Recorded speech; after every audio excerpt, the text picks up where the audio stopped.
Hello बच्चों।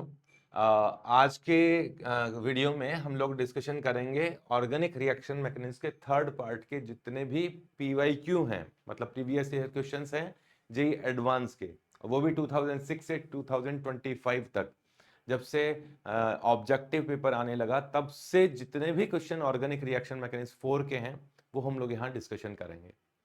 अच्छा, आपको बता ही रखा है मैंने कि हम लोग चैप्टर वाइज जेई एडवांस के क्वेश्चंस का सॉल्यूशंस का यहाँ पे सॉल्व कर रहे हैं। आज हम लोग जो ऑर्गेनिक रिएक्शन मैकेनिज्म का थर्ड पार्ट ले रहे हैं उसमें एल्काइल हैलाइड हो चाहे एराइल हैलाइड हो, अल्कोहल हो, ईथर हो, उन सभी की न्यूक्लियोफिलिक सब्स्टिट्यूशन रिएक्शंस लेंगे। ठीक है, चाहे SN1 रिएक्शन हो, चाहे SN2 रिएक्शन हो, SNI रिएक्शन हो, ArSN2 रिएक्शन हो, SN2TH रिएक्शन हो, जो भी हो। SN2TH तो खैर ORM1 में लिया था। न्यूक्लियोफिलिक सब्स्टिट्यूशन रिएक्शन मेनली यहाँ लेंगे और एरोमेटिक न्यूक्लियोफिलिक सब्स्टिट्यूशन रिएक्शन भी यहाँ लेंगे। ठीक है, तो एक एक करके क्वेश्चंस करते हैं। 2025 का ये क्वेश्चन है, रिएक्शन गिवन है यहाँ पर और हमें बताना है कि इनके जो प्रोडक्ट्स हैं उनसे रिलेटेड, इस रिएक्शन सीक्वेंस से रिलेटेड कुछ स्टेटमेंट दिए हैं नीचे, तो करेक्ट स्टेटमेंट कौन सा है। सबसे पहले तो साइक्लोएल्कीन की रिएक्शन है, साइक्लोएल्कीन की HBr से रिएक्शन है, तो इलेक्ट्रोफिलिक एडिशन रिएक्शन है, H प्लस का एडिशन होगा, उसके बाद Br माइनस का एडिशन होगा। यहां मार्कोनिकॉफ एंटी मार्कोनिकॉफ का लफड़ा तो है नहीं, H प्लस आ गया, Br आ गया, तो बन गया ब्रोमोसाइक्लोहेक्सिन। फिर रिएक्शन कौन सी है, याद करो, फिंकलिस्टीन रिएक्शन, जिसमें NaI एसीटोन की रिएक्शन की जाती है, हेलोजन एक्सचेंज वाली रिएक्शन है। तो NaI एसीटोन की रिएक्शन होगी जिसमें आयोडीन रिप्लेस कर देगा ब्रोमीन को और ये बनेगा आयोडाइड वाला प्रोडक्ट, और सोडियम ब्रोमाइड का एसीटोन में PPT बनेगा। हालांकि सोडियम ब्रोमाइड तो PPT कहाँ होता है, लेकिन एसीटोन में PPT होता है, वाटर में तो डिसॉल्व हो जाता है। ठीक है, नेक्स्ट है स्वार्ट्स रिएक्शन। स्वार्ट्स रिएक्शन भी हैलोजन एक्सचेंज की रिएक्शन है जिसमें हम लोग फ्लोराइड बनाते हैं। सिल्वर फ्लोराइड की रिएक्शन करवा दो या और भी फ्लोराइड से मेटल के, तो फ्लोरीन आके ब्रोमीन को रिप्लेस कर देगा, तो यहां कोई फ्लोरोएल्केन बन जाएगा, फ्लोरोसाइक्लोएल्केन बन जाएगा। अब कुछ स्टेटमेंट दिए हैं, देखते हैं। इसमें लिखा हुआ है कि नीचे ऑप्शन में CX बॉन्ड दिए हुए हैं और CX बॉन्ड यहाँ X is any atom other than carbon and hydrogen. ठीक है, वो तो हमें पता है कि X हेलोजन के लिए बोल रहे हैं ये। CX bond length in PQR, क्या ऑर्डर ये होना चाहिए, बॉन्ड लेंथ का ऑर्डर बोल रहे हैं। हमें पता है ऊपर से नीचे जाते हैं तो बॉन्ड की साइज, मतलब एटम की साइज बढ़ती है। कार्बन कार्बन तीनों में कॉमन ही है, sp2 sp3 स्टेट में ही है, तो केवल हेलोजन की साइज से देख लो यार, I माइनस का साइज ज्यादा होगा, ब्रोमीन माइनस का कम होगा और फ्लोरीन माइनस का सबसे कम होगा, है ना। तो यही करेक्ट ऑर्डर लिख देता हूं, ये तो इनकरेक्ट है, ये तो इनकरेक्ट है। क्यों? क्योंकि कार्बन I बॉन्ड जो होना चाहिए वो सबसे ज्यादा होना चाहिए, कार्बन ब्रोमीन बॉन्ड कंपैरेटिवली कम होना चाहिए, कार्बन क्लोरीन आना चाहिए, उसके बाद में कार्बन फ्लोरीन आना चाहिए। फ्लोरीन छोटे साइज का है तो उसका बॉन्ड भी छोटा होना चाहिए। ठीक है, तो यहां पर सबसे छोटा तो इन्होंने R देना चाहिए था और सबसे बड़ा Q देना चाहिए था, तो Q तो सही है लेकिन R एंड में आना चाहिए था, तो A ऑप्शन तो गलत हो गया। B ऑप्शन देखो, बॉन्ड एंथैल्पी इन PQR, CX बॉन्ड के लिए ही बताया। अब देखो बॉन्ड एनर्जी ऊपर से नीचे जाते हैं तो जैसे जैसे साइज बढ़ता है वैसे वैसे जो बॉन्ड जो डिसोसिएशन एनर्जी है वो बढ़ती जाती है। मतलब कुल मिला के बॉन्ड एनर्जी की वैल्यू कहां ज्यादा होगी, उल्टा बोल गया मैं, छोटे साइज वालों की बॉन्ड एनर्जी ज्यादा होती है, बड़े साइज वालों की बॉन्ड एनर्जी कम होगी। तो यहाँ बॉन्ड एनर्जी सबसे ज्यादा होनी चाहिए कार्बन F बॉन्ड की, फिर होनी चाहिए कार्बन क्लोरीन बॉन्ड की, फिर कार्बन ब्रोमीन बॉन्ड की और फिर कार्बन आयोडीन बॉन्ड की। अच्छा, वो एक्सेप्शन याद है आप लोगों को, X2 वाला बॉन्ड एनर्जी सबसे ज्यादा किसकी होनी चाहिए थी, F2 की, फिर Cl2 की होनी चाहिए, फिर Br2 की होनी चाहिए, फिर I2 की होनी चाहिए, याद है। लेकिन इसमें एक्सेप्शन होता है, याद रखना, वो ऑर्डर देखो, याद करो, है ना। हालांकि इतना इंपॉर्टेंट नहीं है पर एक्सेप्शन तो ऐसे याद रखने चाहिए इतने। तो ये क्या, ये ऑर्डर दे रखा है क्या, सबसे ज्यादा होनी चाहिए R की, बिल्कुल सही है, R मतलब फ्लोराइड है। उसके कम होनी चाहिए P की, बिल्कुल सही है। फिर होनी चाहिए आयोडीन की, Q की, ये भी सही है, B ऑप्शन तो सही है भाई। नेक्स्ट बोला relative reactivity towards SN2 reaction PQR, ठीक है। SN2 रिएक्शन जो होगी वो directly proportional to leaving group stability होगी, लीविंग ग्रुप की स्टेबिलिटी होगी। I माइनस ज्यादा स्टेबल है, I माइनस सबसे आसानी से निकलेगा, तो फ्लोरीन माइनस सबसे मुश्किल से निकलेगा। तो जैसे जैसे बड़े साइज के मतलब ग्रुप में बड़े साइज का हैलाइड होगा उसकी स्टेबिलिटी ज्यादा होगी और उसका लीविंग ग्रुप एबिलिटी भी ज्यादा होगी। तो यहां सबसे ज्यादा होनी चाहिए कार्बन आयोडाइड बॉन्ड की, उसके बाद में कार्बन ब्रोमाइड बॉन्ड की, फिर कार्बन क्लोराइड बॉन्ड की, और सबसे कम होनी चाहिए कार्बन फ्लोराइड बॉन्ड की। 3 ही है इसलिए मैं ये कह रहा हूं। तो सबसे ज्यादा किसकी होनी चाहिए? क्यू की, तो पी बोल दिया। उस सबसे कम किसकी होनी चाहिए? आर की, क्यू बोल दिया। तो ये तो बिल्कुल गलत स्टेटमेंट हो गया। ठीक है। नेक्स्ट स्टेटमेंट दिया हुआ है कि पीके की वैल्यू बताओ of the conjugated acids of leaving group of in PQR. PQR में जो लीविंग ग्रुप है, जैसे यहां का लीविंग ग्रुप है आई माइनस, इसका कॉन्जुगेट एसिड है एच आई। यहां का लीविंग ग्रुप है बी आर माइनस जब रिएक्शन करेगा, और इसका कॉन्जुगेट एसिड होगा एच बी आर। ठीक है। और इसका एफ माइनस का कॉन्जुगेट एसिड हो गया एच एफ। तो सबसे ज्यादा एसिडिक स्ट्रेंथ तो किसकी होनी चाहिए? एच आई की होती है। एसिडिक स्ट्रेंथ सबसे ज्यादा किसकी होगी? एच आई की, फिर होगी एच बी आर की, फिर होगी एच एफ की। एच एफ तो बहुत वीक एसिड है इनके कंपेयर में, तो एच आई तो बहुत स्ट्रांग है। बड़े साइज का एनायन ज्यादा स्टेबल होगा, और जो जितना अच्छा एसिड होता है, ऐसा बोलूंगा जिसका कॉन्जुगेट एनायन जितना स्टेबल होता है वो उतना ही अच्छा एसिड होता है।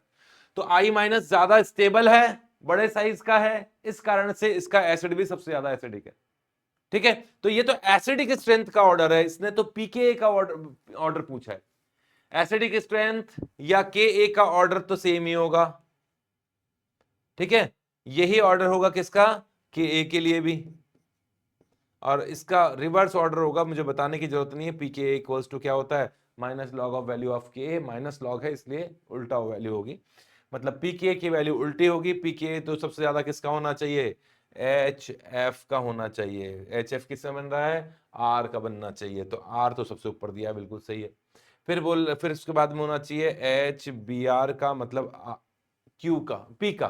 तो पी तो यहां इन्होंने एंड में दे दिया। और सबसे आखिरी में होना चाहिए एच आई का। एच आई का क्या है? ये पी के ए की वैल्यूज हैं का ऑर्डर है। तो एच आई मतलब सबसे ज्यादा में आखिरी में होना चाहिए क्यू। तो यहां तो गलत दे रखा है। ठीक है, चले आगे। चलो, हाँ 2025 का ही सेम क्वेश्चन है, मतलब सेम तो नहीं है, SN2 SN1 का क्वेश्चन है। पूछा गया है कि द करेक्ट रिएक्शन और reaction sequence that would produce a dicarboxylic acid as a major product. ठीक है, ए तो यहीं कर देता हूं। ए यहां गिवन है, यहां हेलोजन है, यहां OH है, आपने साइनाइड डाला है। साइनाइड SN2 रिएक्शन कर सकता है एल्काइल क्लोराइड से। एल्कोहल से तो साइनाइड की कोई रिएक्शन होती नहीं है, एसिड बेस रिएक्शन भी नहीं होती है ना। तो यहां साइनाइड SN2 रिएक्शन करेगा, Br को बाहर निकाल देगा, और क्या बन जाएगा? मतलब नीचे लगाओ ऊपर लगाओ कोई फर्क नहीं पड़ता, ये वाला कंपाउंड बन जाएगा फर्स्ट स्टेप में। सेकंड स्टेप में क्या बनेगा? बेस डाल दिया।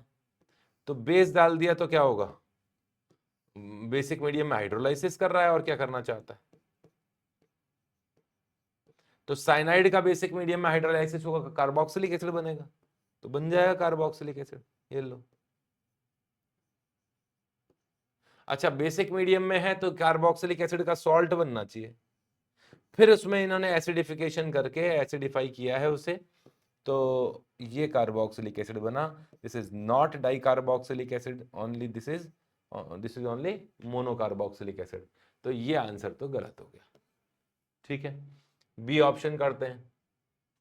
बी ऑप्शन तो ब्रोमीन वाटर वाली रिएक्शन है, याद करो आपने पढ़ी होगी उसमें ग्लूकोज में, कि ग्लूकोज की रिएक्शन जब ब्रोमीन वाटर से कराते हैं, ब्रोमीन वाटर एक माइल्ड ऑक्सीडाइजिंग एजेंट है जो केवल एल्डिहाइड का ऑक्सीडेशन करता है और नीचे वाले प्राइमरी अल्कोहल का ऑक्सीडेशन नहीं करता है। तो यहाँ एल्डिहाइड वाला जो ग्रुप है वो कार्बोक्सिलिक एसिड में कन्वर्ट होता है। रिमेनिंग कार्बन जिस सीक्वेंस में जैसे पड़े हैं उनको वैसे ही रहने दो, उनको डिस्टर्ब मत करो, और इस तरह का कार्बोक्सिलिक एसिड बनता है, और यह भी डाई कार्बोक्सिलिक एसिड नहीं है। ठीक है, नेक्स्ट थर्ड वाला देखते हैं। थर्ड वाले में एक एल्काइल ब्रोमाइड दिया है, KOH ईथर, KOH एल्कोहल दिया है, मतलब एल्कोहलिक KOH दिया है। हीट करना भूल गए हैं, लेकिन हम नहीं भूले हैं, हमें पता है कि अल्कोहलिक KOH हो तो ज्यादातर केस के अंदर जब तक कुछ इंडिकेट ना करें तो हम तो एलिमिनेशन ही कराते हैं, E2 एलिमिनेशन।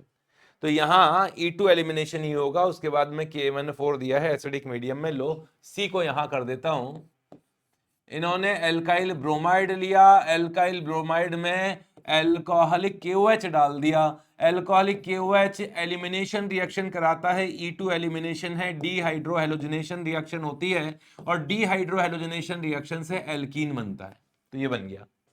फिर नेक्स्ट स्टेप में इन्होंने KMnO4 एसिडिक मीडियम में और गर्मा गर्म डाला है, इसका मतलब स्ट्रॉन्ग कंडीशन में डाला है ना, न्यूट्रल वाली कंडीशन भी नहीं है, कोल्ड KMnO4 भी नहीं है, जो हाइड्रोक्सिलेशन करा है वो नहीं है, ये तो स्ट्रॉन्ग ऑक्सीडाइजिंग एजेंट हो गया। ठीक है, अब यहां डिसोसिएशन होगा, जैसे कि हम लोग ऑक्सीडेटिव ओजोनोलाइसिस में कराते हैं वैसा का वैसा इसमें डिसोसिएशन होगा, और दोनों ही कार्बन कार्बोक्सिलिक एसिड में कन्वर्ट हो जाएंगे डबल बॉन्ड के। तो ये दोनों ही कार्बन कन्वर्ट हो गए, एडिपिक एसिड बन गया, डाई कार्बोक्सिलिक एसिड है, इसलिए सी ऑप्शन तो आंसर में रखा जाएगा। ठीक है, तो सी ऑप्शन तो आंसर होगा ही होगा। इसे भी देख लेते हैं। H2CrO3 CrO4 क्रोमिक एसिड है। क्रोमिक एसिड कीटोन का तो कुछ नहीं करने वाला, हाँ प्राइमरी अल्कोहल का ऑक्सीडेशन कर देगा, तो प्राइमरी एल्कीन का ऑक्सीडेशन कर देंगे। कीटोन का ऑक्सीडेशन तो वैसे भी मुश्किल है, और वो भी ड्रास्टिक कंडीशन में होता है। प्राइमरी अल्कोहल इस कंडीशन में ऑक्सीडाइज होकर कार्बोक्सिलिक एसिड बना देगा, लेकिन ये भी मोनोकार्बोक्सिलिक एसिड है, इसलिए आंसर तो ये भी नहीं होगा। क्लियर है, चले आगे। हाँ, नेक्स्ट क्वेश्चन देखिए, ये 2023 में आया क्वेश्चन है, और इस क्वेश्चन में PQRS 4 प्रोडक्ट दे रखे हैं, वो भी मेजर प्रोडक्ट। ठीक है, और फिर उनसे रिलेटेड कुछ स्टेटमेंट दिए हुए हैं, एक एक को करना पड़ेगा मुझे, तो कहाँ करूं? फर्स्ट वाला तो यहीं कर देता हूं, इसको फर्स्ट डाल देता हूं, ये सेकंड है, ये थर्ड है, और ये फोर्थ है। ठीक है ना, तो पहले तो फर्स्ट वाला तो यहीं कर देता हूं। यहां लिया है आइसोब्यूटाइल क्लोराइड, और फिर डाल दिया इसमें magnesium in presence of ether. Grignard reagent का कार्यक्रम चल रहा है, ये गिगनार रिएजेंट बन गया। एल्काइल हैलाइड की रिएक्शन मैग्नीशियम से कराते हैं, ईथर के प्रेजेंस में गिगनार रिएजेंट बनता है, जो कि एक न्यूक्लियोफाइल है। यहाँ पार्शियल नेगेटिव चार्ज होगा, जो अच्छा खासा बेस है, न्यूक्लियोफाइल है। फिर इसमें वाटर डाल दिए, क्या चाहते हैं, सिंपल रिएक्शन हो गई। तो गिगनार एजेंट की रिएक्शन वाटर से होगी तो एसिड बेस रिएक्शन हो जाएगी। वाटर में जो ऑक्सीजन का H है, मतलब ऑक्सीजन से जुड़ा हुआ H है, ये उसको एसिड मान लेगा, कार्बन माइनस है, कार्बन माइनस ऑक्सीजन के H को एसिड मान लेगा, और H यहाँ जुड़ जाएगा, इस जगह H आ जाएगा, ये बन गया आइसोब्यूटेन, और मैग्नीशियम क्लोराइड हाइड्रोक्साइड बनेगा इसमें, ये बन गया। ये तो भैया आइसोब्यूटेन है, ये पहचान लिया मैंने। ठीक, फिर कहाँ करें, ये वाली रिएक्शन करते हैं, यहाँ तो जगह कम पड़ेगी। गिगनार एजेंट बनाएंगे, फिर एल्डिहाइड है, PQ है यार, मैंने ऑर्डर थोड़ा सा, ये सेकंड होना चाहिए, ये थर्ड होना चाहिए, हालांकि फर्क नहीं पड़ेगा उससे, लेकिन फिर भी सेकंड करते हैं। हाँ, इसकी रिएक्शन मैग्नीशियम से किया, गिगनार एजेंट बनेगा, कार्बन डाइऑक्साइड से, फिर एसिडिफिकेशन, और फिर बेस। ठीक है, चलो करते हैं।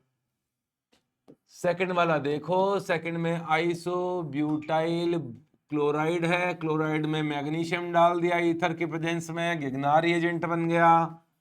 गिगनार एजेंट की रिएक्शन कार्बन डाइऑक्साइड से हो गई ड्राई आइस से, तो ये न्यूक्लियोफिलिक एडिशन करता है, इस कार्बोक्सिलिक एसिड बनाता है यहाँ पर, तो फर्स्ट स्टेप में तो कार्बोक्सिलिक एसिड का एनायन बनेगा विद मैग्नीशियम क्लोराइड, फिर उसके बाद में उसमें एसिड डाला है और फिर बेस डाला है, तो ये बनेगा। उसके बाद में एसिडिफिकेशन करोगे ना, तब जाके इस पे कार्बोक्सिलिक एसिड आ जाएगा। तो ये लीजिए कार्बोक्सिलिक एसिड आ गया। अब इसकी रिएक्शन आपने NaOH से करा दी, सोडा लाइम से नहीं कराई, कैल्शियम ऑक्साइड नहीं डाला, तो सिंपल एसिड बेस रिएक्शन हो गई। सिंपल एसिड बेस रिएक्शन और कुछ नहीं हो पाएगा। कैल्शियम ऑक्साइड डालते तो डीकार्बोक्सिलेशन होता। तो ये कंपाउंड पी के बाद क्यू हो गया, क्यू है, ठीक है। अगेन वही कंपाउंड है चारों में, गिगनार रिएजेंट तो बनाना ही है, फिर एसिटाल्डिहाइड से रिएक्शन है और CrO3 से रिएक्शन है। लो जी करते हैं अभी। यही कंपाउंड है, इसकी रिएक्शन मैग्नीशियम से करा दी, तो यही वाला गिगनार रिएजेंट बना देते हैं। फिर इसकी रिएक्शन एसिटाल्डिहाइड से की गई है। एसिटाल्डिहाइड से गिगनार रिएजेंट न्यूक्लियोफिलिक एडिशन रिएक्शन करता है। ये न्यूक्लियोफाइल के फॉर्म में कार्बन यहां अटैक करेगा, O- बनेगा, तो क्या बना, इस कार्बन का बॉन्ड इस कार्बन से, CH वाले कार्बन से OH और CH3 हाइड्रोलाइसिस किया होगा इन्होंने, भूले तो नहीं है। CrO3 और वाटर डाला है, ठीक है, CrO3 और उसके बाद में वाटर डाला है। वाटर इसीलिए डाला है कि ये गिगनारी एजेंट का पार्ट जब इस C डबल बॉन्ड O से आके टकराया था तो ये माइनस बना था, ठीक है ना, ये माइनस बना था मैग्नीशियम के साथ, फिर वाटर डाल दिया तो यहाँ पर ये आ गया, ठीक है। फिर अगले स्टेप में इसका किया ऑक्सीडेशन, किसके साथ में, CrO3 के साथ में। तो CrO3 ऑक्सीडेशन करेगा और सेकेंडरी अल्कोहल का ऑक्सीडेशन से कीटोन बनता है, तो यहां बन जाएगा ये कीटोन PQ, ये बन गया R, ठीक है। चले वापस पीछे, R भी बना दिया मैंने। Q क्या था, Q तो था ये वाला कार्बोक्सिलिक एसिड का सोडियम सॉल्ट। R क्या था, R ऐसा ऊपर बनाया था इस तरह का कीटोन।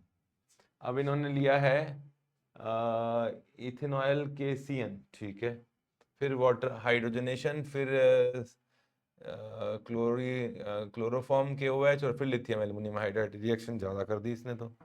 इथेनोइक KCN NaCN, फिर हाइड्रोजनेशन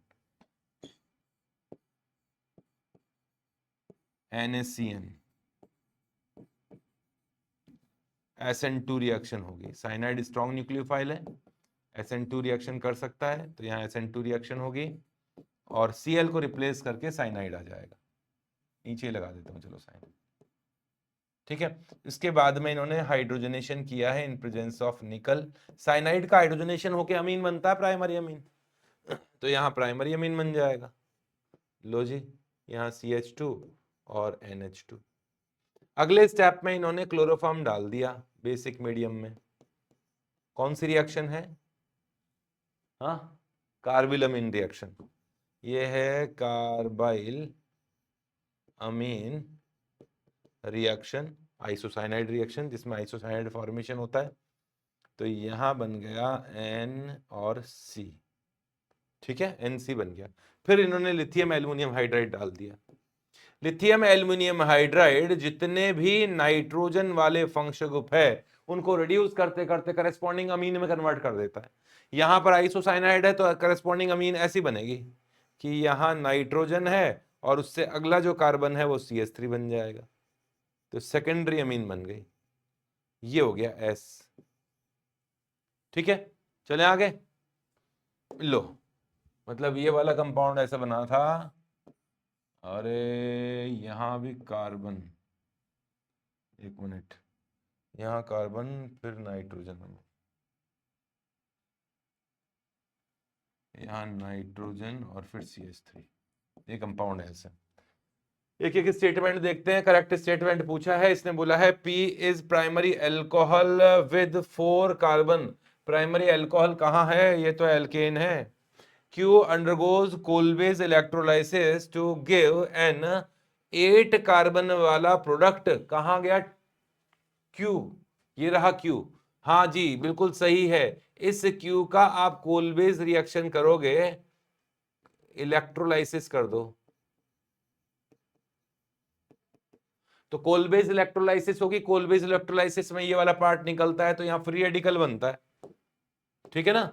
ये वाला का पार्ट निकल के फ्री रेडिकल बनता है और ये फ्री रेडिकल फिर आपस में दूसरे फ्री रेडिकल के साथ कंबाइन होकर कुछ इस तरह का बनाएगा। भाई ये फ्री रेडिकल है, ये फ्री रेडिकल है, आपस में कंबाइन होकर कुछ इस तरह का प्रोडक्ट बनाएगा। तो ये स्टेटमेंट तो सही है, 8 कार्बन हो गए, 4 और 4 वाला, तो 8 कार्बन वाला प्रोडक्ट बन गया, एल्कीन बन गया, तो सही है ये तो। नेक्स्ट पूछा है कि R हैज 6 कार्बन, R कहां गया, हाँ R में 6 कार्बन है, and it undergoes Cannizzaro reaction, बिल्कुल गलत बात है।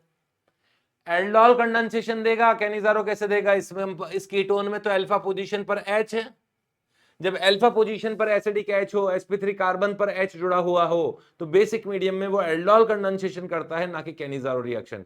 कैनिजारो रिएक्शन तो तब होती जब हाइड्रोजन उसमें अल्फा पोजीशन पर कार्बन ना होते, तो ये रिएक्शन तो तब होती है जब नो अल्फा हाइड्रोजन्स, यहां तो अल्फा हाइड्रोजन्स हैं, तो ये स्टेटमेंट सी तो गलत हो गया। डी में पूछा है कि डी प्राइमरी अमीन है क्या 6 कार्बन वाली, हमें तो सेकेंडरी दिख रही है, तो डी आंसर नहीं हो सकता, आंसर हो गया केवल बी। ठीक है, चलें आगे, चलो नेक्स्ट क्वेश्चन। क्वेश्चन में लिखा हुआ है कंसीडर द फॉलोइंग रिएक्शन, एक कंपाउंड है, एरोमेटिक रिंग है, एरोमेटिक रिंग पर ही ब्रोमीन है और साथ में एक एल्कोहलिक ग्रुप भी है। रेड फॉस्फोरस और ब्रोमीन से रिएक्शन की गई है।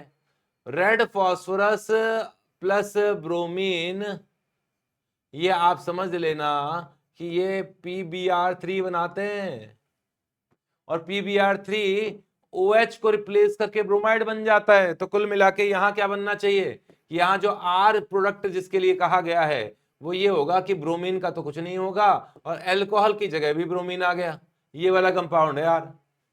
अब क्वेश्चन में बोला गया है on estimation of bromine in 1 gram of R, ये वाला कंपाउंड है ना, 1 ग्राम लिया गया, ये 1 ग्राम लिया गया, और इस 1 ग्राम R कंपाउंड में यूजिंग कैरियस मेथड इसमें ब्रोमीन का एस्टिमेशन कर रहे हैं। इसका 1 ग्राम लिया गया, एस्टिमेशन किया गया कैरियस मेथड से। कैरियस मेथड से इसमें जितना भी ब्रोमीन था वो Ag ब्रोमाइड के फॉर्म में पीपीटी बनाया गया और फिर इसका कैलकुलेशन किया गया। ये कह रहा है कि अगर 1 ग्राम ये ले लिया जाए तो इसको किसी भी तरीके से सारा का सारा ब्रोमीन को Ag ब्रोमाइड में कन्वर्ट कर दिया जाए तो कितना ग्राम Ag ब्रोमाइड का मिलेगा। अब समझ में आया क्वेश्चन, इसमें जितना भी ब्रोमीन है वो सारा का सारा Ag ब्रोमाइड में आ जाए तो इसका कितना ग्राम्स होगा, क्वेश्चन ये कह रहा है। ठीक है ना, मास पूछा है तो बिल्कुल सिंपल है यार, जितना भी ब्रोमीन यहाँ है उतने ब्रोमीन वहां चले जाएंगे, जितने मोल्स ऑफ ब्रोमीन एटम यहाँ है उतने मोल्स ऑफ AgBr हो जाएंगे। ठीक है, करें, चलो। तो इसके अंदर 2 ब्रोमीन है एक ही कंपाउंड में, ठीक है। अच्छा, मोल्स ऑफ P यानी R, तो मोल्स ऑफ R कंपाउंड कितना हो गया, 1 ग्राम तो आपने लिया था और इसका मॉलिक्यूलर वेट निकालना पड़ेगा, अभी निकाला था मैंने इसका मॉलिक्यूलर वेट 250 था इसका मॉलिक्यूलर वेट, इसका मॉलिक्यूलर वेट है 250 और AgBr का मॉलिक्यूलर वेट होता है 188, 108 तो सिल्वर का होता है, ब्रोमीन का 80 होता है ना, तो इसका मॉलिक्यूलर वेट होता है 188, यहां यूज करेंगे। तो मोल्स ऑफ R जो स्टार्टिंग में लिया गया था वो था mass by R, mass of R divide by molecular weight of R, इतना है, इतना मोल्स है। ठीक है, तो इसमें मोल्स ऑफ यार ब्रोमीन कितना हो गया, डबल हो गया, क्योंकि एक मोल के अंदर एक मॉलिक्यूल में 2 ब्रोमीन है तो इसका डबल हो गया। ठीक है, चलो मोल्स ऑफ ब्रोमीन ये हो गया, क्लियर है। तो जितना मोल्स ब्रोमीन का होगा, नहीं सॉरी, जितना मोल्स इस कंपाउंड का होगा उसमें ब्रोमीन के मोल डबल है, और रिएक्शन करके जितने भी AgBr बनेंगे, AgBr के अंदर एक ही ब्रोमीन है, तो मैं कह सकता हूं कि मोल्स ऑफ ब्रोमीन इस साइड में जितना होगा उतना ही मोल्स ऑफ AgBr होगा। तो मैं कह सकता हूं कि या मोल्स ऑफ AgBr भी यही है जो यहां लिखा गया है। ठीक है, तो ब्रोमीन का मास निकाल दें तो मास ऑफ AgBr, तो mass of AgBr equals two moles of AgBr, जो कि इतना है।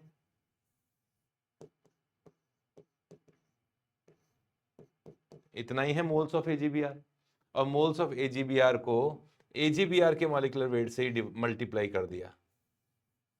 इसको AgBr के मॉलिक्यूलर वेट से मल्टीप्लाई कर दिया तो कैलकुलेशन कर लेना, मास ऑफ AgBr आ जाएगा। ठीक है, कैलकुलेशन करने का काम तुम्हारा। चले आगे, चलो क्वेश्चन लिखा हुआ है 2022 का क्वेश्चन है, the number of isomeric tetraene, tetraene मतलब 4 डबल बॉन्ड वाला compound, not containing sp hybridised carbon atoms, उसमें बोला है हाइब्रिडाइज्ड sp नहीं होना चाहिए, sp2 ही होना चाहिए क्योंकि टेट्राईन बोला है, sp3 चल जाएगा, sp2 होना चाहिए, sp नहीं होना चाहिए उसमें। that can be formed from the following reaction sequences। ठीक है, रिएक्शन करवाते हैं, फर्स्ट स्टेप में यहीं से स्टार्ट करते हैं। ये वाला कंपाउंड है, इसकी reaction sodium plus liquid ammonia किया गया, लिक्विड अमोनिया के प्रेजेंस में ये तो है बर्च रिडक्शन, बर्च रिडक्शन यहां एल्काइन का हो जाएगा, नॉन टर्मिनल एल्काइन का बर्च रिडक्शन हो जाता है, एल्कीन का नहीं होगा, टर्मिनल एल्कीन का जरूर हो जाता है लेकिन नॉर्मल एल्कीन का नहीं होगा। तो यहां जो ये एल्कीन का बर्च रिडक्शन नहीं होगा, केवल और केवल इस ट्रिपल बॉन्ड का बर्च रिडक्शन होगा, और हमें पता है कि बर्च रिडक्शन से एंटी एल्कीन बनती है, मतलब अपोजिट साइड में ग्रुप जुड़ते हैं। तो यहां कार्बन कार्बन Br लगा दिया मैंने, ये क्या कर दिया मैंने, Br क्यों लगा दिया, ये लगा दिया। ठीक है, ट्रांस एल्कीन बन गई। ठीक है, फिर ब्रोमीन का एडिशन कराया है इस पर, ब्रोमीन का एडिशन कराओगे तो यहां एंटी एडिशन होगा और यहां भी एंटी एडिशन होगा क्योंकि ब्रोमीन एक्सिस में लिया गया है। डबल बॉन्ड पे ब्रोमीन इलेक्ट्रोफिलिक एडिशन रिएक्शन करता है, तो ये इलेक्ट्रोफिलिक एडिशन रिएक्शन है, एंटी एडिशन रिएक्शन होती है। एंटी एडिशन में यहां 2 ब्रोमीन आ जाएंगे, एक मान लो प्लेन से ऊपर है तो एक प्लेन से नीचे होगा, हालांकि इसमें तो और स्टीरियो आइसोमर भी बनेंगे। देखते हैं लेकिन क्या क्या पूछ रहे हैं, आइसोमर्स पूछ रहे हैं। चलो मैं समझ गया क्या करेंगे ये, और यहाँ भी Br आ जाएगा। अभी मैंने 3D स्टीरियो केमिस्ट्री बताई नहीं है इसकी, ठीक है ना, इसकी स्टीरियो केमिस्ट्री की जरूरत पड़ भी नहीं रही है क्योंकि आगे मुझे दिखाई दे रहा है एल्कोहलिक KOH। और एल्कोहलिक KOH क्या करता है, एलिमिनेशन करता है। एल्कोहलिक KOH एलिमिनेशन रिएक्शन करेगा, हीट नहीं किया लेकिन मैं करूंगा। अब एलिमिनेशन रिएक्शन करके क्वेश्चन में पूछा है टेट्राईन बनाना है, यहां टेट्राईन तो तभी बनेगा ना जब 4 HBr निकलेंगे, और जब 4 HBr निकलेंगे तो 4 पाई बॉन्ड बनेंगे। अब ये जो 4 पाई बॉन्ड बनेंगे उसके बाद जो फाइनल प्रोडक्ट बनेगा उसमें मतलब उसके आइसोमर कितने होंगे ये पूछा है।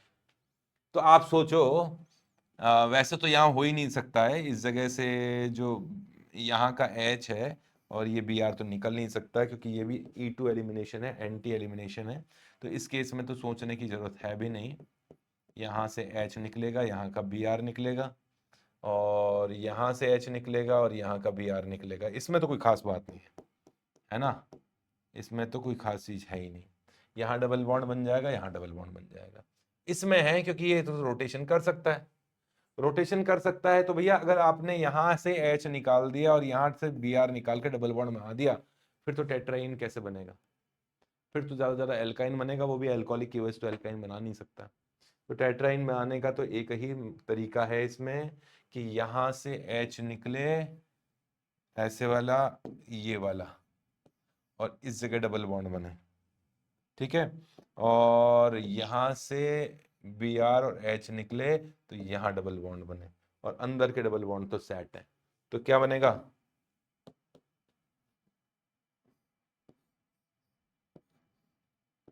ये बनेगा, ये बनेगा, ये बनेगा और ये बनेगा, ठीक है। अच्छा, किसी को ऐसा कंफ्यूजन हो कि सर यहां से तो HBr निकल जाए और फिर यहां से भी HBr निकल जाए और क्यूमुलेटिव डाइईन बन जाए, मतलब डबल बॉन्ड लगातार बन जाए, तो ऐसा मत बना देना, ठीक है ना। लगातार डबल बॉन्ड नहीं, कॉन्जुगेटेड डाइईन बनती है, ना कि इस तरह का। ऐसे कंडीशन में तो कॉन्जुगेटेड ही बनेगी, बहुत आसानी से बन पा रही है कॉन्जुगेटेड डाइईन।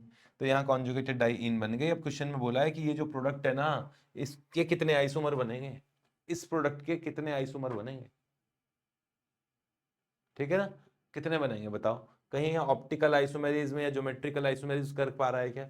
जो पॉसिबिलिटी थी डबल बॉन्ड की वो तो मैंने बना दी है, इसके अलावा और डबल बॉन्ड की और कोई पॉसिबिलिटीज बन नहीं रही है। लेकिन अब यहां एक ही ऐसा डबल बॉन्ड है जो स्टीरियो आइसोमेरिज्म में शो कर पा रहा है। सिस ट्रांस बन सकते हैं इसमें, ठीक है, सिस और ट्रांस। अरे भाई दो तरह के एच हैं, आप एक एच को निकलने से सिस बन गया तो दूसरे एच को निकलने से ट्रांस बन जाएगा। इसके अलावा कोई डबल बॉन्ड ज्योमेट्रिकल ऑप्टिकल कुछ भी शो नहीं हो रहा है, तो इसलिए इसका आंसर हो गया 2। केवल दो तरह के आइसोमर इसमें बन पा रहे हैं, ठीक है। चलें आगे। हाँ, नेक्स्ट क्वेश्चन है 2014 का ये क्वेश्चन है, major product in the following reaction. देखो कंपाउंड में हैलाइड भी है और कीटोन भी है, दोनों की रिएक्शन कर सकता है। गिगनार रिएजेंट डाल दिया ड्राई ईथर की प्रेजेंस में। अब ये बात है कि गिगनार रिएजेंट कीटोन से न्यूक्लियोफिलिक एडिशन रिएक्शन भी करता है और एल्काइल हैलाइड पर SN2 रिएक्शन भी करता है। तो कौन से रिएक्शन कराएं। वैसे न्यूक्लियोफिलिक एडिशन रिएक्शन जो होती है, जो कीटोन्स की रिएक्शन होती है, वो एल्काइल हैलाइड से ज्यादा होती है। अगर मैं गिगनार रिएजेंट की रिएक्टिविटी की बात करूं, रिएक्टिविटी पर Grignard reagent nucleophilic substitution reaction nucleophile के लिए, गिगनार रिएजेंट में R माइनस न्यूक्लियोफाइल है, तो कीटोन की रिएक्टिविटी ज्यादा होती है। तो यहां रिएक्शन होगी कीटोन पर, फर्स्ट स्टेप में यहां कीटोन पर रिएक्शन होगी। देखो इसे मैं इस तरीके से बना देता हूं कि ये मीथाइल है, यहां कार्बन है जिसपे डबल बॉन्ड है ये वाला, फिर 1 2 3 कार्बन के बाद में क्लोरीन है, तो 1 2 और तीसरे कार्बन पर क्लोरीन है, ये वाला कंपाउंड है। इसकी रिएक्शन किया है मिथाइल मैग्नीशियम ब्रोमाइड से, ठीक है। न्यूक्लियोफिलिक एडिशन रिएक्शन ज्यादा आसान होती है, मैंने बता ही दिया। तो ये इस कार्बन पॉजिटिव चार्ज पर रिएक्शन करने वाला है कौन, मिथाइल का न्यूक्लियोफाइल। तो ये मिथाइल न्यूक्लियोफाइल यहां आके अटैक करेगा और O माइनस बनना चाहिए। हालांकि ये रिएक्शन डायरेक्ट होगी वापस, फिर भी एक एक स्टेप में बता देता हूं कि फर्स्ट स्टेप में इस कार्बन पर तो बना O माइनस विद मैग्नीशियम, यहां एक मिथाइल पहले से था, एक मिथाइल गिगनार रिएजेंट का आ गया जिसे मैंने Me करके लिखा है, और यहां इस जगह हेलोजन भी, मैग्नीशियम जुड़ा हुआ है यहां पर। अब आप बताओ, एक ही मॉलिक्यूल में एक अच्छा न्यूक्लियोफाइल हो और उसी मॉलिक्यूल में लीविंग ग्रुप हो, तो इंट्रामॉलिक्यूलर न्यूक्लियोफिलिक सब्स्टिट्यूशन रिएक्शन क्यों ना हो। तो यहां पर वही होगा, इसमें इंट्रा मॉलिक्यूलर SN2 रिएक्शन होगी,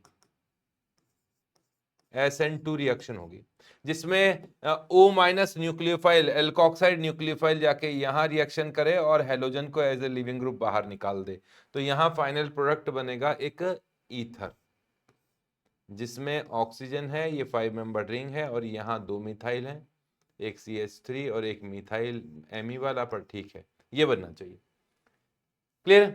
अब इन्होंने जो कहा है कि एक्वस एसिड भी डाला है, तो एक्वस एसिड की यहां जरूरत थी नहीं वैसे तो, पर कंफ्यूज करने के लिए डाल दिया कि एक्वस एसिड में H+ यहां आ जाए। H+ आने से पहले ही ये इंट्रामॉलिक्यूलर रिएक्शन हो चुकी होगी। हाँ, एसिडिक मीडियम में वाटर से ईथर हाइड्रोलाइसिस करता है, लेकिन उसके लिए थोड़ा हीट भी करना पड़ता है, और ऑप्शन भी यहाँ ऐसा कुछ नहीं है, ऑप्शन यहाँ कंफ्यूज करने वाला दिया ही नहीं है। तो कंफ्यूज होते तो ऐसा होते हैं कि भाई एक मिथाइल तो यहां जुड़ जाता न्यूक्लियोफिलिक एडिशन, दूसरा मिथाइल यहां पर SN2TH रिएक्शन, मतलब SN2 रिएक्शन, तो ऐसा प्रोडक्ट बनाना चाहिए इनको। इन्होंने यहां मिथाइल की रिएक्शन कराई, कीटोन का कुछ नहीं कराया, और यहां पर एलिमिनेशन कराई, तो एलिमिनेशन वगैरह तो यहाँ प्राइमरी अल्काइल हाइड में कहीं को होगी। समझ गए ना, तो आंसर तो यही होगा। एक्वस एसिड की प्रेजेंस में इसका हाइड्रोलाइसिस भी नहीं होगा और वैसे ऑप्शन भी नहीं है। हाइड्रोलाइसिस करते तो थोड़ा सा हीट वेट करते ईथर के लिए। ठीक है, चले आगे। इस क्वेश्चन में पूछा गया है कि एसिडिक हाइड्रोलाइसिस की गई है इस एक्स ईथर की, और फास्टेस्ट कब होगी ये रिएक्शन, फास्टेस्ट रिएक्शन कब होगी। सबसे पहले तो देख लो कि रिएक्शन है क्या। एसिडिक मीडियम में हाइड्रोलाइसिस किया गया है तो दोनों तरफ अल्कोहल बने हैं, श्योरली ये SN1 रिएक्शन है। कारण इसका यह है कि इसमें बहुत स्टेबल कैटायन बनेगा। ईथर का जो हाइड्रोलाइसिस होता है वो एसिडिक मीडियम में SN1 मोड से ही होता है।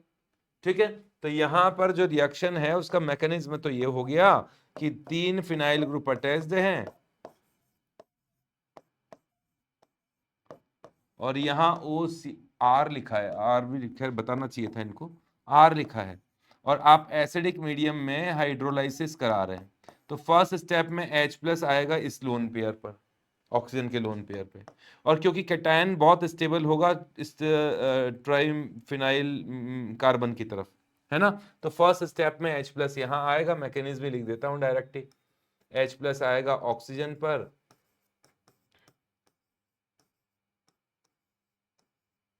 और ये बना H।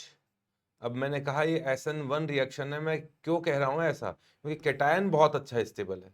ये RDS वाला स्टेप है SN1 वाला, जिसमें कैटायन बहुत स्टेबल है, क्योंकि फिनाइल के जस्ट पास में पॉजिटिव चार्ज हो तो रेजोनेंस बहुत अच्छा होता है। बेंजाइलिक कैटायन है, हाईली स्टेबल कैटायन है, और इस कैटायन पर फिर आगे वाटर का मॉलिक्यूल आके जुड़ा होगा, फिर उसमें से H+ निकला होगा, और जो प्रोडक्ट बना होगा वो कुछ इस तरह का ट्राइफिनाइल मिथाइल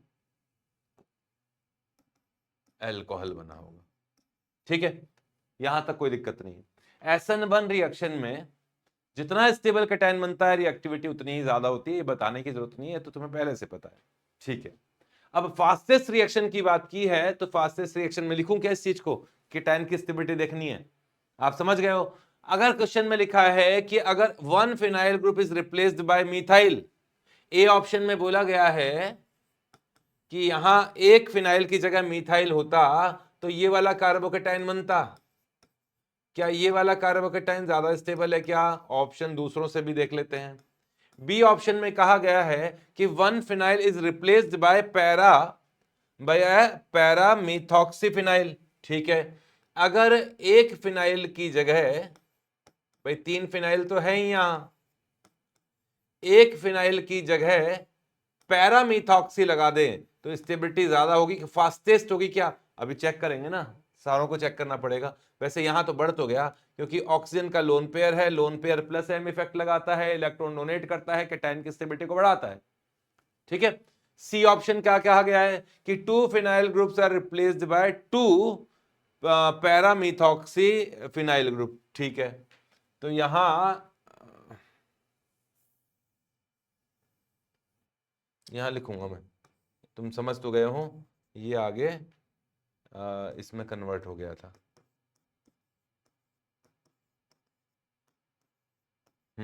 तो सी ऑप्शन में क्या कहा गया है कि एक फिनाइल को मत करो, 2 फिनाइल को कर दो।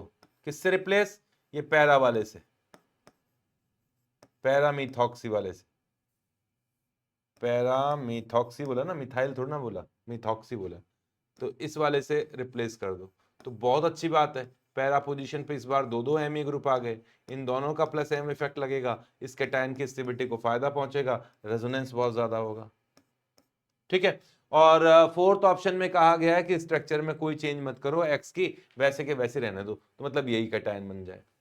तो सबसे ज्यादा स्टेबल कैटायन कौन सा है, डी, ये सी वाला है, तो सी की स्टेबिलिटी सबसे ज्यादा होनी चाहिए, फिर आना चाहिए बी वाला, फिर आना चाहिए वो एक्स वाला, मतलब यही, और फिर आना चाहिए, मतलब डी कर देता हूं इसको, और उसके बाद आना चाहिए ए वाला।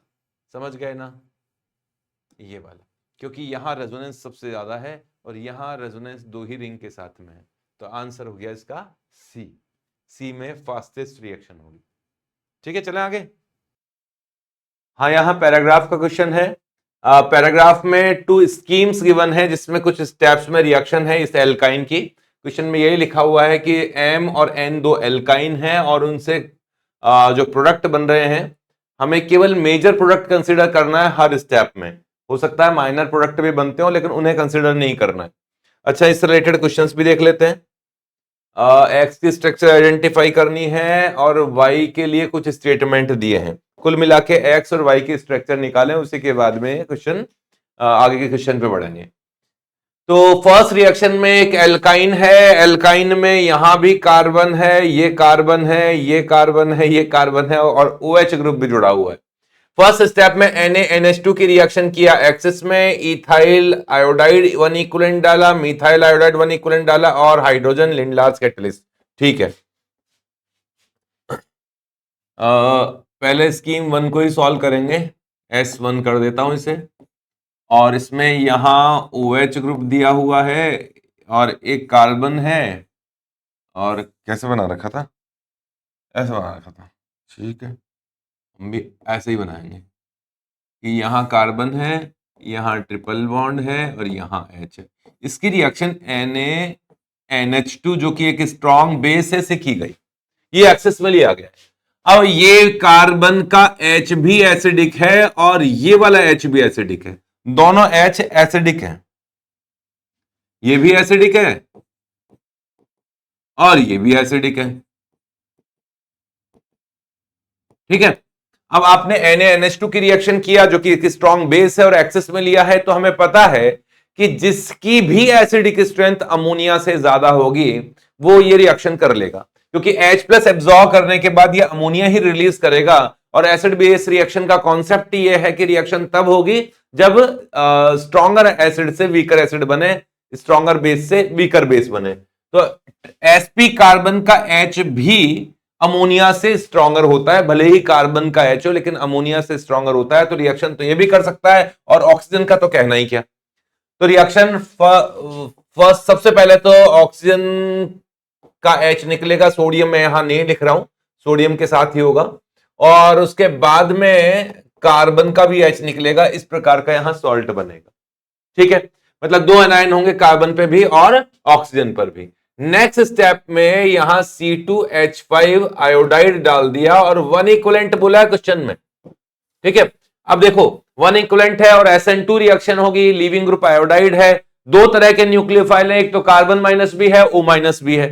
कार्बन माइनस अच्छा न्यूक्लियोफाइल है, कार्बन की न्यूक्लियोफिलिसिटी ऑक्सीजन से ज्यादा होती है, क्योंकि कार्बन की न्यूक्लियोफिलिसिटी ज्यादा है तो कार्बन को पहले रिएक्शन करने का मौका मिलेगा, क्योंकि ये SN2 रिएक्शन है और SN2 रिएक्शन में जो न्यूक्लियोफाइल होती है उसकी अच्छी खासी चलती है। तो जो स्ट्रॉन्गर न्यूक्लियोफाइल है उसने रिएक्शन किया, O- देखता ही रह गया और यहां कार्बन पर इथाइल ग्रुप आकर जुड़ गया।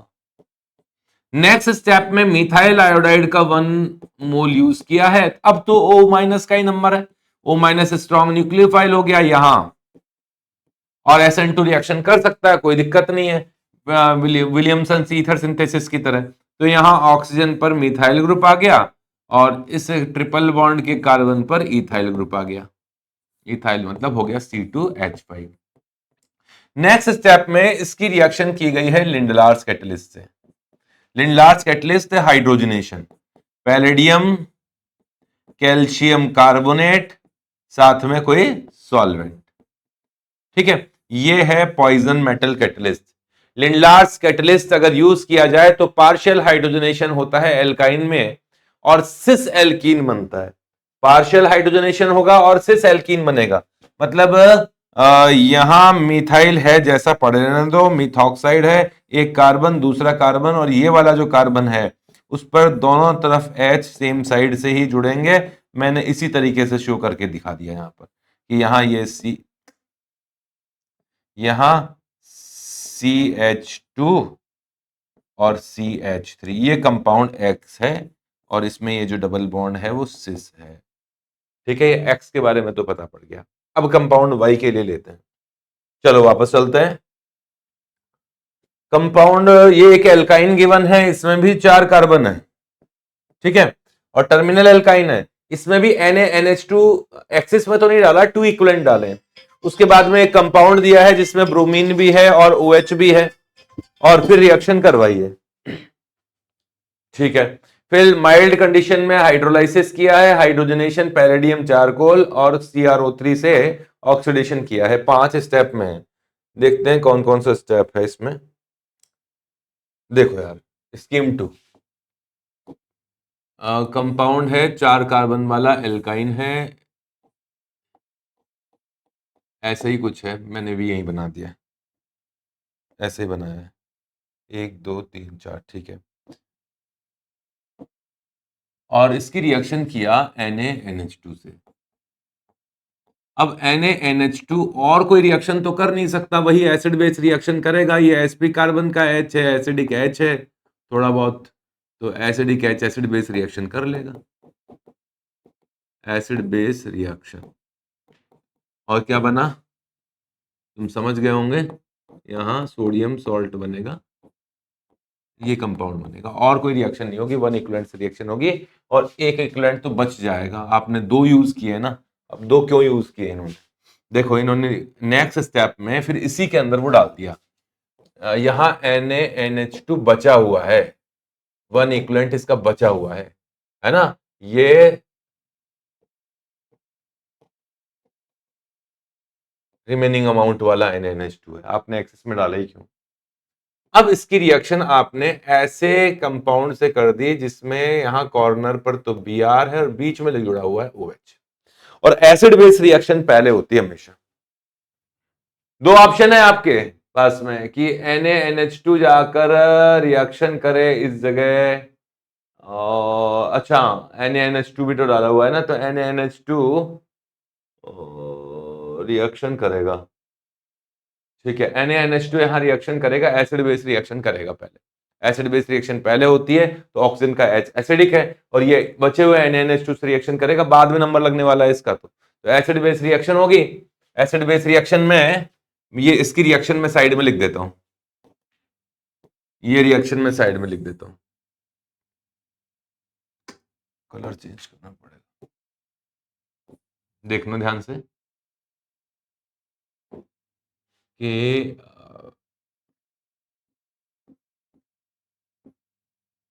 यहां Br है और आपने यहां डाल दिया बेस, बेस फर्स्ट स्टेप में इस एसिडिक H को निकाल ले जाएगा, और एसिडिक H को निकालेगा तो ये बनेगा O-, और इसी मॉलिक्यूल में बैठा हुआ है Br-, Br लिविंग ग्रुप। अब ये बताओ यार, एक ही मॉलिक्यूल में न्यूक्लियोफाइल भी हो और उसी मॉलिक्यूल में लिविंग ग्रुप भी हो, तो इंट्रामॉलिक्यूलर SN2 रिएक्शन नहीं होगी क्या। ये इंतजार थोड़ा ना करेगा, किसी से इजाजत थोड़ा ना लेगा, ये वही रिएक्शन है, इंट्रा मॉलिक्यूलर SN2 रिएक्शन, जिससे कि इपॉक्साइड बनता है, ये इपॉक्साइड बनेगा।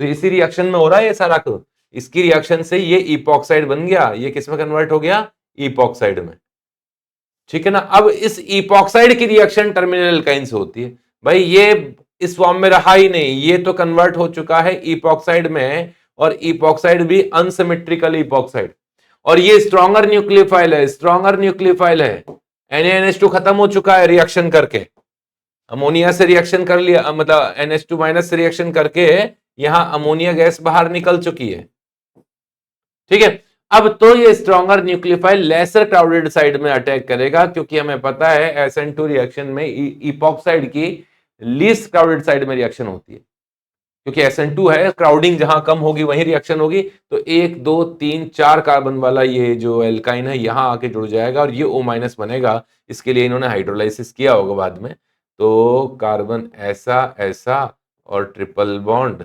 ऐसा, और उसका बॉन्ड बन गया इसके साथ में, मतलब इस कार्बन के साथ में, इसको यूं कर दूं, ये रहा एक कार्बन, ये रहा और ये रहा, इस कार्बन के साथ रिएक्शन हो गई और ये बना O-, ठीक है।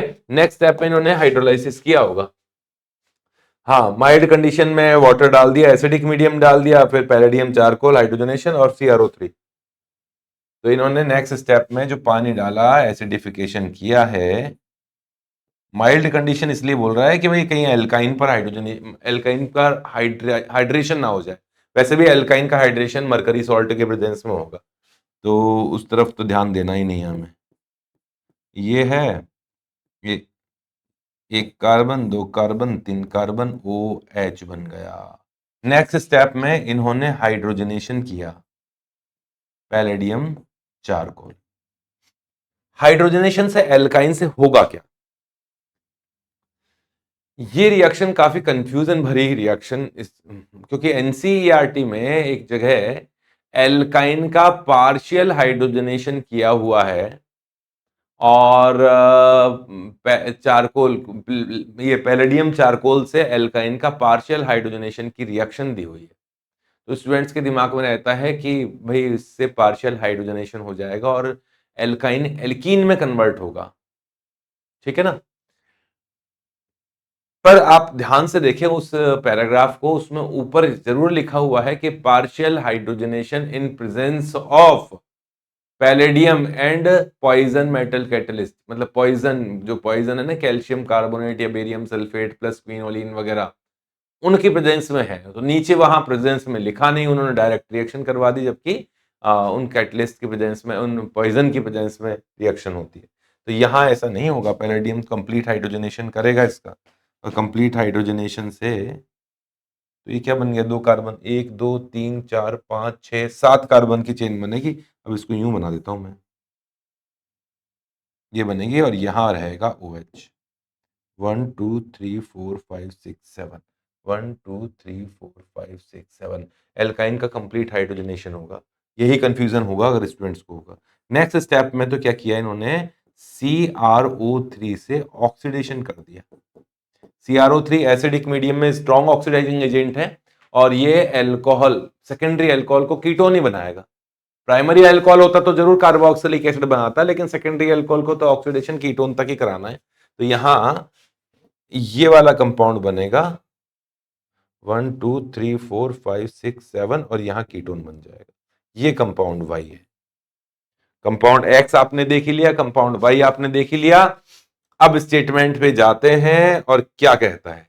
क्वेश्चन है कंपाउंड X को पहचानो, तो डबल बॉन्ड सिस है और 1 2 3 4 और ये इथाइल था मेरे हिसाब से, तो आंसर फर्स्ट ही है ना। आंसर इथाइल जोड़ा था ना कार्बन ट्रिपल बॉन्ड पे इस साइड में, याद है तो देख लो यार। ट्रांस तो बनता नहीं है, ट्रांस तो बनता नहीं है, वो डाला था लिंडलार्स कैटलिस्ट, और ये सिस है लेकिन इथॉक्साइड यहां नहीं जुड़ेगा, तो आंसर आ गया, ठीक है। नेक्स्ट अगले क्वेश्चन पे चलते हैं। इसमें लिखा हुआ है correct statement with respect of product Y, ठीक है। वाई जो क्या था, एक्स क्या था और वाई क्या था, एक बार बना दूं। एक्स तो है मिथॉक्सी है, और कितने कार्बन थे तो भूल जाता हूँ यार, एक बार देख लूं क्या तुम्हारी इजाजत हो तो। 1 2 3 4 5 6, 1 2 3 4 ट्रिपल बॉन्ड, 1 2 3 4 5 6, ये सिस है, ठीक है, चल जाएगा। वाई क्या है, वो तो 1 2 3 4 5 6 7 और एक कीटोन है, ये वाई है, ठीक है। आप देख लो इसमें लिखा हुआ है, वाई के लिए बोला है, it gives a positive Tollens test and functional isomer of X. क्या ये पॉजिटिव टॉलरेंस टेस्ट दे सकता है क्या? एल्डिहाइड देते हैं, कीटोन तो देता नहीं है टेस्ट, तो ये स्टेटमेंट गलत हो गया। लिखा हुआ है gives positive Tollens test and geometrical isomer of X, कोई मतलब ही नहीं है। नेक्स्ट लिखा हुआ है it gives positive iodoform test, हाँ जी बिल्कुल दे सकता है। C डबल बॉन्ड O के जस्ट पास में CH3 है, आयोडीन डालोगे, बताने की जरूरत ही नहीं है कि आयोडोफॉर्म टेस्ट पॉजिटिव आएगा इसमें, है ना, येलो कलर का आयोडोफॉर्म बन जाएगा। और फंक्शनल आइसोमर है एक्स का, बिल्कुल है। डिग्री ऑफ अनसैचुरेशन यहां भी 1 है, डिग्री ऑफ अनसैचुरेशन यहां भी 1 है। ये एक ईथर है विद एल्कीन, ये एक कीटोन है, दोनों का कार्बन भी सेम होना चाहिए, देख लो अच्छी तरह से, कार्बन भी 7 कार्बन 7 कार्बन, ऑक्सीजन एक, बिल्कुल आइसोमर है, तो ये एक दूसरे के फंक्शनल आइसोमर है, ये बात तो जम गई भाई। और ज्योमेट्रिकल आइसोमर का तो सवाल ही नहीं उठता है ना, वो तो एक सिस होता है और दूसरा ट्रांस होता है और सब कुछ और फंक्शन ग्रुप सेम होते, मतलब तब बोलते ज्योमेट्रिकल आइसोमर। क्लियर है, चले आगे, ठीक है। हाँ, यहां क्वेश्चन लिखा हुआ है KI इन एसीटोन, है ना, NaI एसीटोन, KI एसीटोन और फिंक्लिस्टीन रिएक्शन पढ़ी होगी। SN2 रिएक्शन होती है फिंक्लिस्टीन रिएक्शन, लिख भी रखा है, SN2 रिएक्शन हो गई PQRS से। तो रेट बतानी है आपको कि इन कंपाउंड डिफरेंट कंपाउंड्स में रेट ऑफ रिएक्शन का ऑर्डर क्या होगा। आपने SN2 रिएक्शन का ऑर्डर पढ़ा होगा। SN2 रिएक्शन में एल्काइल हैलाइड जो भी है, जैसे हैलाइड ही है ये, यहां कार्बन है और यहां हेलोजन है, न्यूक्लियोफाइल जुड़ता जाता है, लिविंग ग्रुप निकलता जाता है, एक साथ ये प्रोसेस होता है। और इसमें एक ट्रांजिशन स्टेट बनती है कि X तो न्यूक्लियोफाइल जुड़ता गया, लिविंग ग्रुप निकलता गया, ऐसा ही कुछ होता है। उस केस में सबसे पहले तो यह देखा जाता है कि लिविंग ग्रुप निकल रहा है ना, पार्शियल नेगेटिव चार्ज, और यहां न्यूक्लियोफाइल बैक साइड से भी पूरा मैं एग्जैक्ट शो नहीं कर रहा हूं, यहां नेगेटिव चार्ज। यहां जितना ज्यादा पॉजिटिव चार्ज होगा, इलेक्ट्रॉन डेफिशिएंसी होगी, उतना ही आसानी से न्यूक्लियोफाइल अटैक करेगा। तो न्यूक्लियोफाइल अटैक इसीलिए करता है कि पॉजिटिव चार्ज दिखा उसे, स्ट्रॉन्ग न्यूक्लियोफाइल है, स्ट्रॉन्ग न्यूक्लियोफाइल होता है SN2 रिएक्शन में। तो जितना ज्यादा इलेक्ट्रॉन विड्रॉ करने वाला ग्रुप होगा, रिएक्टिविटी उतनी ही ज्यादा होगी। ठीक है, जैसे ये वाला एग्जांपल देखो, बिना देखे ही साफ दिख रहा है कि यहां इस जगह न्यूक्लियोफाइल अटैक करेगा तो सबसे फास्ट रिएक्शन होगी। अब ऐसा मत सोचना कि यार सर क्राउडिंग है, क्योंकि क्राउडिंग के कारण भी तो रिएक्टिविटी कम हो जाती है, बिल्कुल कम हो जाती है, क्राउडिंग के कारण रिएक्टिविटी कम हो जाती है SN2 रिएक्शन में। लेकिन इतना ज्यादा इलेक्ट्रॉन खींचने वाला ग्रुप, कीटोन जैसा ग्रुप, तो रिएक्टिविटी तो बहुत ज्यादा होगी उस केस में। प्राइमरी है, ठीक है ना, प्राइमरी है, ऐसा कोई सेकेंडरी टर्शरी नहीं है। तो SN2 रिएक्शन इसमें बहुत अच्छी होगी। सबसे ऊपर तो S ही रहेगा, तो सबसे ऊपर S एक ही के अंदर है, और सबसे आखिरी में Q रहेगा, क्योंकि ये भी प्राइमरी है, ये विनाइलिक है। हालांकि विनाइलिक में ये एलाइलिक है, एलाइलिक में इलेक्ट्रॉन विड्रॉ करने वाला ही ग्रुप है, एलाइलिक की रिएक्टिविटी ज्यादा होती है नॉर्मली प्राइमरी से। तो सबसे, और सेकेंडरी की कम ही होगी, ये दोनों के दोनों प्राइमरी है, तो सेकेंडरी सबसे आखिरी में आ रहा है, बिल्कुल सही आ रहा है। इन दोनों में थोड़ा कंफ्यूजन है, इसमें और इसमें।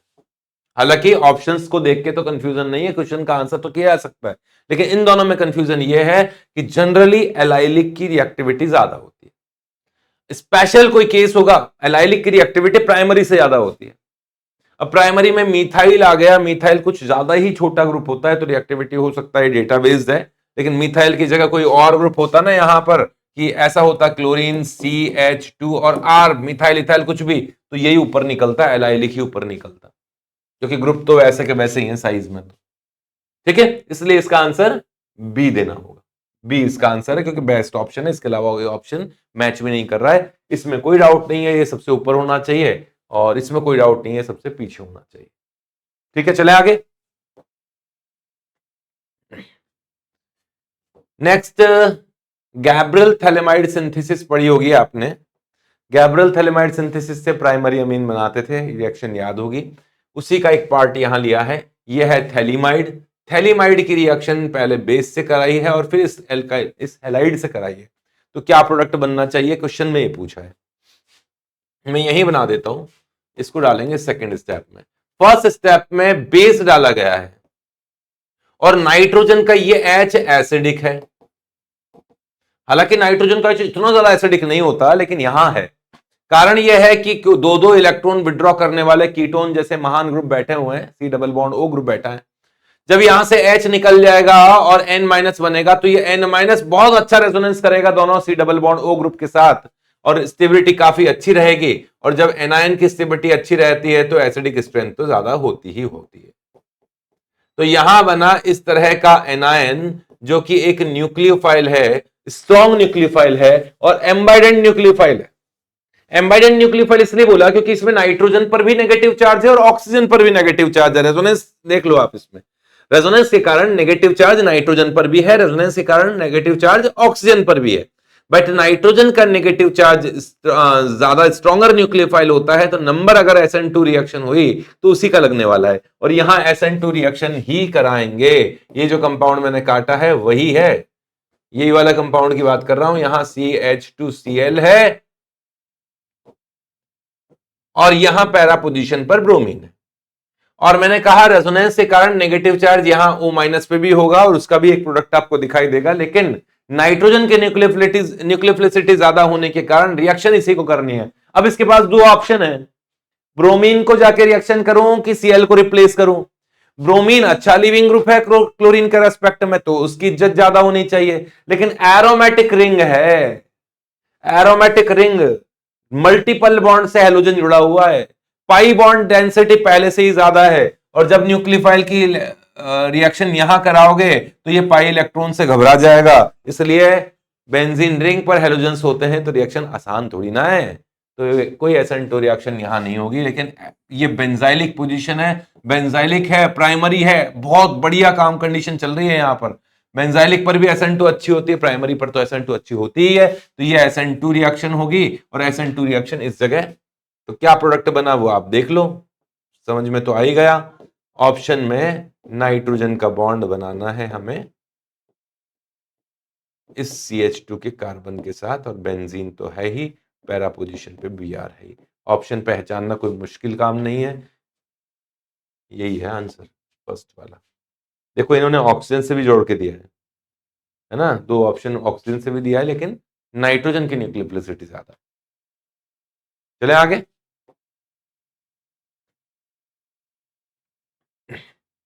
टू 2010 का ये क्वेश्चन है, मिथॉक्सी बेंजीन की रिएक्शन HBr से करा दे तो क्या होगा। ठीक है, क्या ईथर्स की रिएक्शन एल्काइल हैलाइड्स के साथ होती है? बिल्कुल होती है। मैं तुम्हें याद दिला दूं, HBr सबसे ज्यादा रिएक्टिविटी HI की होती है, फिर HBr की, और HCl की काफी कम, और HF तो रिएक्शन करता ही नहीं। HBr रिएक्शन कर लेगा, इसको कोई दिक्कत नहीं है। फर्स्ट स्टेप में H+ आएगा इस जगह, मैकेनिज्म पे ही जाते हैं। फर्स्ट स्टेप में H+ आ गया ऑक्सीजन पर या, और Br- रह गया। Br- का नंबर लगने वाला है, ठीक है। अब दो ऑप्शन है Br- के पास, या तो प्राइमरी वाली पोजीशन पे अटैक कर ले, इस जगह न्यूक्लियोफाइल है ना, यहां अटैक करके इसको हटा दें, या दूसरा ऑप्शन है कि एरोमेटिक रिंग पर अटैक करो। तो मैंने आपको बता रखा है कि एरोमेटिक रिंग पर तो अटैक होगा नहीं, क्योंकि एरोमेटिक रिंग पर तो पहले से ही इलेक्ट्रॉन डेंसिटी ज्यादा है, एरोमेटिक रिंग पर के कार्बन पर रिएक्शन नहीं होगी। विनाइलिक भी होगा तो रिएक्शन नहीं होगी, तो रिएक्शन तो यही होनी है, ऑप्शन है ही नहीं दूसरा ऑप्शन। ये वाला बॉन्ड डिसोशिएट होगा, ये बन गया फिनॉल, और ये बन गया मिथाइल ब्रोमाइड। क्वेश्चन आसान था ये, और इन्होंने तो देखो पैरा पोजीशन पे क्या पता क्या क्या कर रखा है। एरोमेटिक रिंग पर कुछ नहीं होने वाला है, बॉन्ड डिसोसिएशन होगा ही नहीं। ठीक है, चले आगे। अगेन 2010 का ही क्वेश्चन है, यहां synthesis, the synthesis of 3 octyne, ठीक है, और किस किस की रिएक्शन से, addition a bromo alkane and mixture of sodium amide with an alkyne. ये एल्काइल ब्रोमाइड है और ये एल्काइन है, इन एल्काइन की रिएक्शन सोडियम अमाइड से कराई और एक और एल्काइन बना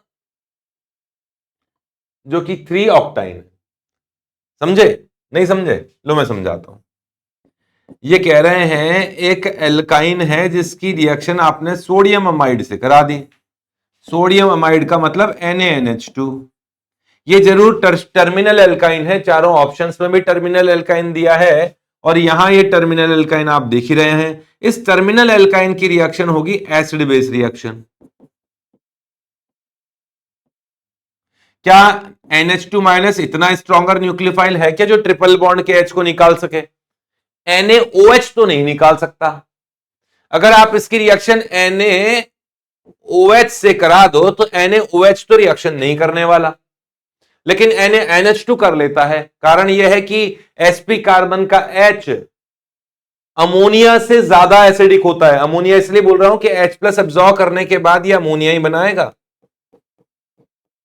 यहां मतलब सोडियम नहीं लिखा मैंने, जानबूझ के सॉल्ट ही बन रहा है, यहां अमोनिया बन गया, अमोनिया की एसिडिक स्ट्रेंथ कम है, sp कार्बन की एसिडिक स्ट्रेंथ ज्यादा है, तो बहुत आसानी से रिएक्शन होगी। रिएक्शन फॉरवर्ड डायरेक्शन में बढ़ी। अब इसकी रिएक्शन आपने किसी एल्काइल ब्रोमाइड से करा दी। एल्काइल में R डैश कर देता हूं। एल्काइल ब्रोमाइड से का जो भी कार्बन होगा, ब्रोमीन वाला कार्बन, उस पर रिएक्शन हुई और Br को रिप्लेस किया, SN2 रिएक्शन हुआ बढ़िया से, और यहां RC ट्रिपल बॉन्ड और R डैश बना। ये कह रहे हैं क्वेश्चन में कि ये 3 ऑक्टाइन है। 3 ऑक्टाइन है। 3 ऑक्टाइन का मतलब ये है कि कार्बन नंबर 1, 2 और थर्ड कार्बन पे ट्रिपल बॉन्ड है, फिर 1, 2, 3, 4 और 5, 6, 7, 8 ऐसे। तो कुल मिला के ये वाला ग्रुप R और R डैश वाला इस तरह से होगा। दो ऑप्शन है। ये वाला अगर R है, इसको अलग अलग कलर से कर देता हूं, इसको अलग कलर से। अगर ये वाला ग्रुप R है और ये R डैश है, फिर तो, या ऐसा भी हो सकता है कि ये वाला ग्रुप R डैश है और ये R है, क्योंकि वो तो किसी भी डायरेक्शन में जा सकता है। तो कॉन्सेप्ट समझ में आ गया होगा। या तो देखो ये बॉन्ड बना है, या तो ये वाला बॉन्ड बना है या फिर ये वाला बॉन्ड बना है ना। या तो ऐसा एल्काइन था, दो ऑप्शन देता हूं ना मैं आपको, दो ऑप्शन है आपके पास में। या तो कुछ इस तरह का एल्काइन है कि यहां नेगेटिव चार्ज आया और ये 4 कार्बन वाले ब्रोमाइड से SN2 रिएक्शन कर गया। एक ऑप्शन तो ये बनता है। या फिर ऐसा बनता है कि ये वाला नेगेटिव चार्ज है और इसने 2 कार्बन वाला ये ब्रोमाइड इससे रिएक्शन कर लिया, SN2 रिएक्शन, तब जाके ये बन सकता है। तो दो ऑप्शन है, दोनों ऑप्शन में से एक बेस्ट ऑप्शन आप चूज कर सकते हैं। आंसर तक मुझे जाने की जरूरत ही नहीं है, ठीक है। हाँ, नेक्स्ट क्वेश्चन है 2008 का ये क्वेश्चन था। इस क्वेश्चन में पूछा गया है कि ये कंपाउंड गिवन है, इसमें ब्रोमीन भी है, इसमें फ्लोरीन भी है, नाइट्रो भी है बेंजीन रिंग पर, और इसकी रिएक्शन pH S- से कर दिया। ये एक स्ट्रॉन्ग न्यूक्लियोफाइल है। ऑक्सीजन माइनस के रेस्पेक्ट में सल्फर माइनस स्ट्रॉन्गर न्यूक्लियोफाइल होता है, ठीक है। अब इसके पास दो ऑप्शन है, या तो जाके फ्लोरीन को रिप्लेस करे या जाके ब्रोमीन को रिप्लेस करे, ठीक है। दो ऑप्शन मैंने दोनों बता दिए इसको। फ्लोरीन पे रिएक्शन क्यों करे? कहीं आपको ऐसा कंफ्यूजन तो नहीं है कि आपने कभी ऐसा देखा हो कि नाइट्रो की रिएक्शन, नाइट्रो की प्रेजेंस में अगर ऑर्थो एंड पैरा पोजीशन पर हेलोजन बैठा हुआ है, इन पोजीशन पर लिविंग ग्रुप है, तब स्ट्रॉन्ग न्यूक्लियोफाइल पर ArSN2 रिएक्शन होती है। तो ArSN2 रिएक्शन मतलब normal aromatic nucleophilic substitution reaction तब होती है जब लिविंग ग्रुप कहां हो, स्ट्रॉन्ग इलेक्ट्रॉन विड्रॉइंग ग्रुप की ऑर्थो पैरा पोजीशन पर हो, जहां पर इलेक्ट्रॉन डेंसिटी कंपैरेटिवली कम है। पर यहां ऐसा कुछ नहीं है। हालांकि फ्लोरीन के केस में ArSN2 ज्यादा अच्छी होती है। अगर लिविंग ग्रुप्स में फ्लोरीन, क्लोरीन, ब्रोमीन, आयोडीन है, तो फ्लोरीन की रिएक्टिविटी ज्यादा होगी किस केस में? ArSN2 रिएक्शन में। बट यहां तो पॉसिबल ही नहीं है, क्योंकि रिएक्शन पे मेटा पोजीशन पे बैठा हुआ है, मेटा पोजीशन पे से कोई भाव नहीं दिया जाए। यहां बेंजाइलिक पोजीशन है, भले ही सेकेंडरी हो, बेंजाइलिक पर आसानी से SN2 रिएक्शन हो सकती है, और SN2 रिएक्शन में ये जो कायरल कार्बन है इसका कॉन्फ़िगरेशन चेंज होने वाला ही है, इसमें इन्वर्जन होगा ही होगा। तो यही रिएक्शन होगी, नाइट्रो वहीं रहेगा, फ्लोरीन भी वहीं रहेगा, और इस पोजीशन पर यहां सल्फर और pH जो भी है वो डॉटेड लाइन पे लगा देता हूं, मतलब इन्वर्जन हो जाएगा, यहां इन्वर्जन ऑफ कायरल सेंटर होगा, क्योंकि SN2 रिएक्शन, ठीक है। अच्छा, एक और चीज, मान लो फ्लोरीन ऑर्थो पैरा पर ही होता और ये ग्रुप भी कहीं पर होता, और ArSN2 रिएक्शन भी पॉसिबल थी और नॉर्मल SN2 रिएक्शन भी पॉसिबल थी, और मान लो ये वन इक्विवेलेंट ही दिया, हालांकि इन्होंने वन इक्विवेलेंट नहीं दिया होता तो भी नॉर्मल SN2 रिएक्शन ज्यादा आसानी से होती है। ArSN2 रिएक्शन या SN2AR रिएक्शन की एक्टिवेशन एनर्जी कंपैरेटिवली ज्यादा ही होगी, रिएक्टिविटी थोड़ी सी कम ही होगी। तो यहां केवल और केवल ये प्रोडक्ट बनने वाला है, और इसका जो बेस्ट ऑप्शन आपको दिखाई दे रहा है वो फर्स्ट है, ठीक है। तो ये कुछ रिएक्शन थी, न्यूक्लियोफिलिक सब्स्टिट्यूशन से रिएक्शन रिलेटेड क्वेश्चंस थे। तो मुझे लगता है कि कुछ ना कुछ इससे हेल्प मिलेगी, तो आप मेहनत करते रहो। All the best. आगे वाले लेक्चर में फिर मिलेंगे।